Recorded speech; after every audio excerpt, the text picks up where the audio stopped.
안녕하십니까, 강동원 변호사입니다. 이번에는 부동산 뉴스 하나 읽어드리려고 하는데요. KBC 광주 방송이 8월 16일 날 송출한 기사인데, 이 기사 제목은 이래요. 명의 도용으로 아파트 빼돌린 여수 지역주택조합 논란, 이게 말했는데, 이게 방송에서 나온 거라 앵커가 멘트를 하고 기자가 말을 했는데, 내용은 그렇습니다. 여수의 한 지역주택조합이 다른 사람 명의를 도용해서 이 아파트를 분양을 하고, 그거를 이제 조합원 것처럼 해가지고 이제 분양을 받은 다음에 그거를 이제 다른 사람에게 이제 저렴하게 매각을 했다. 이게 나중에 들통이 났다. 이 내용입니다. 이게 무슨 말인가 하니, 지역주택조합, 뭐 저희 영상 많이 보시는 분들은 아시겠지만, 이제 지역주택조합이라는 게 지역주택조합 추진위원회가 이제 어떤 구역 내에 이거 지역주택조합 추진하겠다라고 해가지고 사람들을 모으고 조합원들을 모집을 하고요. 그다음에 조합 설립 인가도 받고 사업 계획 승인도 받고 뭐 이렇게 이주 철거해가지고 이제 준공한 다음 입주까지 하는 이런 절차인데, 이거 하려면 당연히 조합원을 모집해야 될 거 아닙니까? 근데 요 피해자를 보니까 이분이 이제 뭐 지나가다가 이제 그 총각 때 지역주택조합 아파트 잘 싸게 잘 지어준다고 하는 거 보니까 나도 한번 가입해야지라고 가입을 했었던 모양입니다.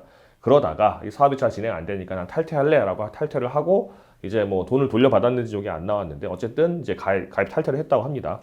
이게 2016년 8월이래요.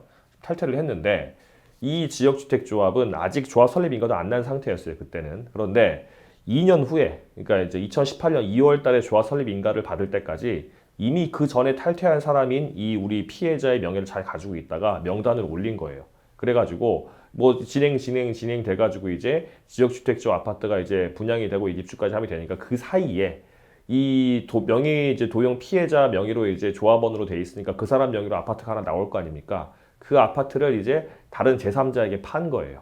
그러니까 왜냐하면 지역주택조합이 실패하는 경우가 많지만 뭐 한 10% 20% 정도는 이제 입주까지 성공을 하거든요. 이 조합은 그랬던 모양인데, 이제 될 것 같으니까 그래도 조합원 분은 일반 분양분보다 좀 싸거든요. 보통 10% 20% 싼데, 그 싸니까 그걸 갖다가 이제 뭐 프리미엄을 좀 받고 일반 사람에게 넘겼던 모양이죠. 누가 했다고는 안 나왔는데, 아마도 조합에서 일을 하는 사람이 자기가 이제 그 이득을 먹기 위해서 팔았던 모양입니다. 그러니까 유령 조합원으로 해놓고 그 사람으로 나온 동호수를 갖다가 제3자에게 판 거죠. 그러면 소위 말해 피 같은 걸 자기가 먹는다, 뭐 이렇게 되는 모양인데, 그렇게 해서 뭐 입주까지 다 된 것 같은데, 문제는 뭐냐면 이게 이제 이 명의 도용 피해자로부터 피해자에게 나온 아파트를 사가지고 간 사람은 입주까지 하게 됐으면 저 문제 없죠. 뭐 조합도 피를 먹었으면 별 문제 없고 이렇게 되는 건데, 문제는 이 명의 도용 피해자는 자기 이름으로 사실은 분양권이 하나 있었던 게 되는 거예요. 그러니까 입주권, 그러니까 조합원의 지역주택 조합원 입주권 분양권이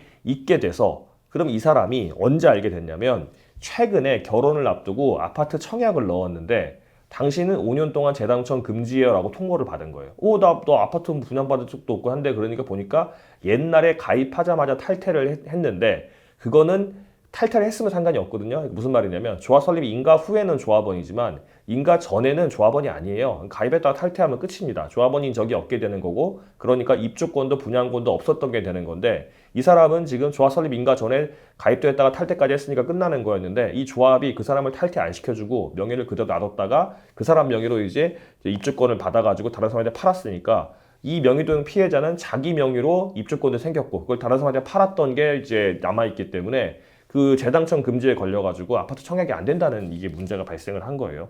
근데 이게 지금 보면 뭐 새로운 유형의 피해 사례라고 나오는데, 사실 이런 거 비일비재합니다. 왜냐하면 조합 설립하려면, 설립 인가 받으려면 자기네들이 처음에 시군구청에 신고한 그 조합원 모집 수의 과반수는 모집을 미리 해야 되거든요.